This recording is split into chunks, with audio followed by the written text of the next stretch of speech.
بسم اللہ الرحمن الرحیم۔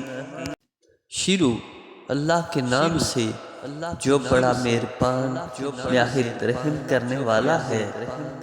السلام علیکم ورحمۃ اللہ وبرکاتہ۔ حضرت ذوالقرنین اور یاجوج ماجوج۔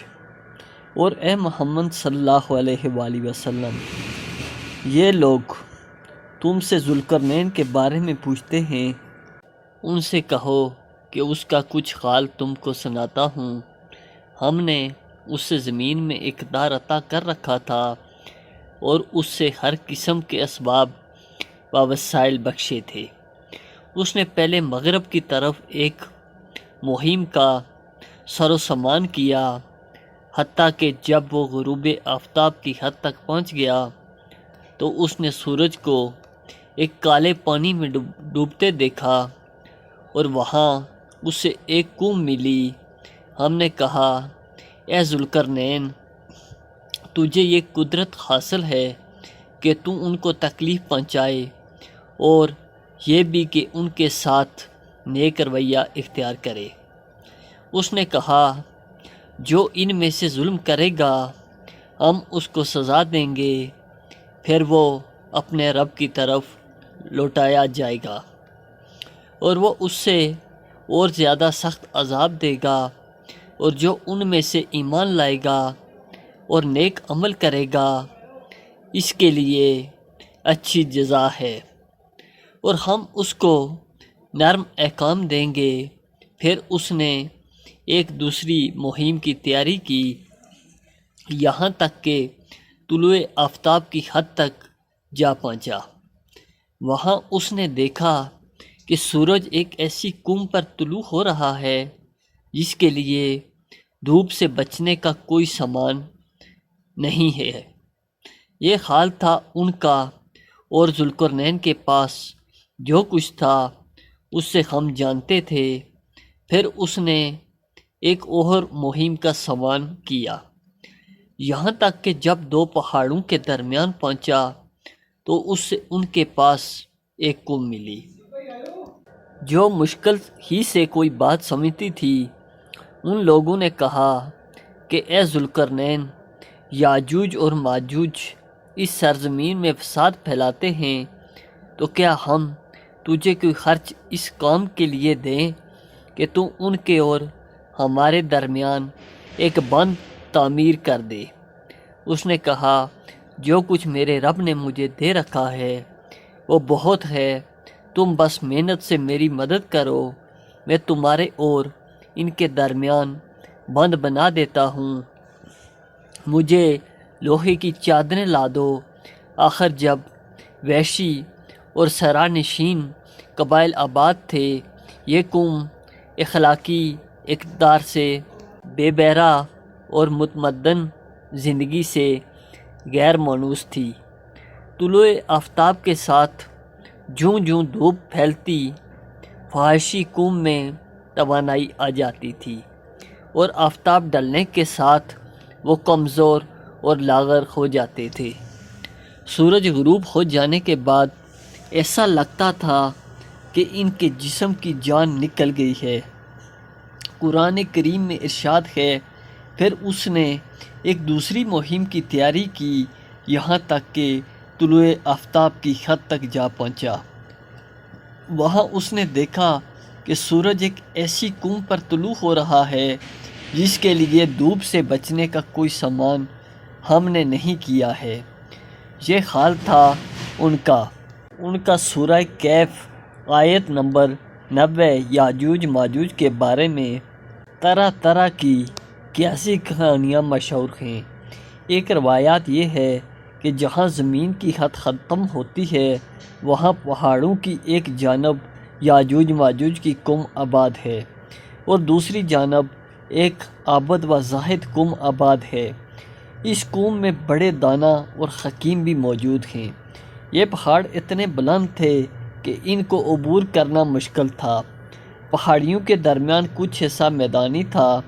اس راستے میں یاجوج ماجوج آ کر نیک لوگوں پر حملہ آور ہوتے رہتے تھے اور لوٹ مار کر کے واپس چلے جاتے تھے۔ ذوالقرنین نے بستی کے نیک لوگوں کو نصیحت کی اور انہیں اللہ کے احکامات سنائے۔ ان لوگوں نے بادشاہ کی خدمت میں حاضر ہو کر یاجوج ماجوج کے ظلم و ستم کی شکایت کی اور بادشاہ سے مدد کے خواستگار ہوئے۔ بادشاہ نے یاجوج ماجوج کے بارے میں دریافت کیا تو اس سے بتایا ایک پہاڑ پر یاجوج اور اس کی اولاد دوسرے پہاڑ پر ماجوج اور ان کی اولاد رہتے ہیں۔ یاجوج ماجوج یافس بن نوح کی اولاد میں سے ہیں۔ یہ دونوں اور ان کے اہل خانہ طوفان نوح کے بعد بچ گئے تھے۔ یاجوج ماجوج کے بارے میں من گڑت باتوں میں ایک ناقابل قبول بات یہ ہے کہ اس قوم کے بعض افراد کو قد ہیں۔ بعض افراد کے قد 3 فٹ اور بعض افراد کے قد ایک بالشتے کے برابر ہیں۔ بعض افراد کے کان اتنے بڑے ہیں کہ زمین پر لٹکے رہتے ہیں۔ جب سوتے ہیں تو یہ اپنا ایک کان زمین پر چھپا لیتے ہیں اور دوسرا کان اوڑھ لیتے ہیں۔ یہ قوم تہذیب و تمدن اور اخلاقی اقدار سے ناآشنا ہے۔ رہن سہن جانوروں کی طرح ہے۔ ان کے کھیتوں میں تل کی کاشت ہوتی ہے، دوسری کوئی چیز نہیں اگتی۔ تل ہی ان کی غذا ہے۔ وہ لوگ ان سیولائزڈ ہیں، خدا کو نہ جانتے ہیں، نہ مانتے ہیں۔ یاجوج ماجوج کے بارے میں ظلم و ستم کی داستان سن کر سکندر ذوالقرنین نے انہیں 2 پہاڑوں کے درمیان دیوار بنانے کے احکامات جاری کر دیے۔ چنانچہ لوہے کی بڑی بڑی شیٹیں جوڑ کر ایک دوسرے کے اوپر رکھ کر انہیں دونوں پہاڑوں کی ویلی میں رکھ دیا گیا اور لوہے کی چادروں کو آگ سے سرخ کر کے ان پر سیسا پگھلا کر ڈال دیا۔ یوں ایک عظیم الشان دیوار جسے سد سکندری کا نام دیا گیا تیار ہو گئی۔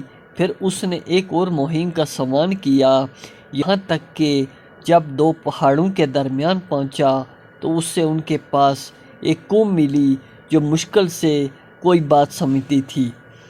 ان لوگوں نے کہا کہ اے ذوالقرنین، یاجوج اور ماجوج اس سرزمین میں فساد پھیلاتے ہیں، تو کیا ہم تجھے خرچ اس کام کے لیے دیں کہ تم ان کے اور ہمارے درمیان ایک بلند تعمیر کر دے؟ اس نے کہا جو کچھ میرے رب نے مجھے دے رکھا وہ بہت ہے، تم بس محنت سے میری مدد کرو، میں تمہارے اور ان کے درمیان بند بنا دیتا ہوں۔ مجھے لوہے کی چادریں لا دو۔ آخر جب دونوں پہاڑوں کے درمیان وادی کو اس نے پاٹ دیا تو لوگوں سے کہا اب آگ دہکاؤ۔ حتیٰ کہ جب انہی دیوار بالکل آگ کی طرح سرخ ہو گئی تو اس نے کہا لاؤ اب میں اس پر پگھلا ہوا تانبا انڈیلوں گا۔ سورۃ الکہف 92 تا 96 فیاض حکمران۔ ذوالقرنین ایک عظیم فاتح تھا، توحید اور آخرت پر ایمان رکھتا تھا، عدل و انصاف کرنے والا فیاض حکمران تھا۔ ذوالقرنین ایرانی فرما روا تھا۔ اس کا عروج 535 قبل مسیح کے قریب شروع ہوا۔ اس نے چند سالوں میں میڈیا اور لیڈیا کی سلطنتوں کو فتح کرنے کے بعد 539 میں بابل کو بھی فتح کر لیا، جس کے بعد کوئی طاقت اس کے راستے میں مزاحم نہیں رہی۔ اس کی فتوحات کا سلسلہ سندھ اور سعد سے لے کر ایک طرف مصر اور لیبیا تک اور دوسری طرف گریس اور مقدونیہ تک وسیع ہو گیا، اور شمال میں اس کی سلطنت قفقاز اور خوارزم تک پھیل گئی۔ اس وقت کی پوری مذہب دنیا پر اس کی حکمرانی تھی۔ ذوالقرنین کی فتوحات مغرب میں ایشیائی کو چک اور شام کے تمام ساحل اور مشرق میں باختر بلخ تک وسیع ہوئی۔ یاجوج ماجوج کا کشیا کے پہاڑوں علاقوں کے قبائل ہیں۔ ککشیا بحر ہیزر اور بحر اسود کے درمیان واقع ہے۔ اسکندر ذوالقرنین مختلف ممالک فتح کرتا ہوا مشرق کی جانب ایسے علاقے میں پہنچ گیا جہاں مذہب دنیا کی سرحد ختم ہو گئی تھی اور آگے ایسی وحشی قوموں کا علاقہ تھا جو عمارت بنانا تو درکنار خیمے بنانا بھی نہیں جانتی تھی۔ سخت وحشی ہونے کے سبب نہ کوئی ان کی زبان سمجھتا تھا اور نہ وہ کسی اور کی زبان سے واقف تھے۔ ذوالقرنین کے عدل کی تعریف اس کے دشمنوں نے بھی کی ہے۔ بابل اس بات پر شاہد ہے کہ وہ ایک خدا پرست اور خدا ترس بادشاہ تھا جس نے بنی اسرائیل کو ان کی خدا پرستی کی بنا پر بابل کی اسیری سے رہا کروایا اور اللہ واحد لا شریک کی عبادت کے لیے بیت المقدس میں دوبارہ ہیکل سلیمان تعمیر کا حکم دیا۔ یاجوج ماجوج کے شر سے بچنے کے لیے دیوار تعمیر ہونے کے بعد ذوالقرنین نے کہا، اگرچہ میں نے اپنی بیسات کے مطابق دیوار کو نہایت مضبوط بنا دیا ہے مگر یہ لازوال نہیں ہے۔ جب تک اللہ چاہے گا یہ قائم رہے گی اور جب اس کی عمر ختم ہو جائے گی تو اس کو پارا پارا ہونے سے کوئی نہیں بچا سکتا۔ اللہ کے علاوہ ہر چیز کے لیے فنا ہے۔ اس واقعہ میں یہ بھی بتایا گیا ہے کہ ذوالقرنین جس کی عظمت کا حال سنایا گیا ہے محض ایک فاتح نہیں تھا بلکہ توحید اور آخرت پر ایمان رکھتا ہے، عدل و انصاف اور فیاضی کے اصولوں کا حامل تھا۔ ذوالقرنین اپنی رعایا کا ہمدرد اور ان کی دیکھ بھال کرنے والا بادشاہ تھا۔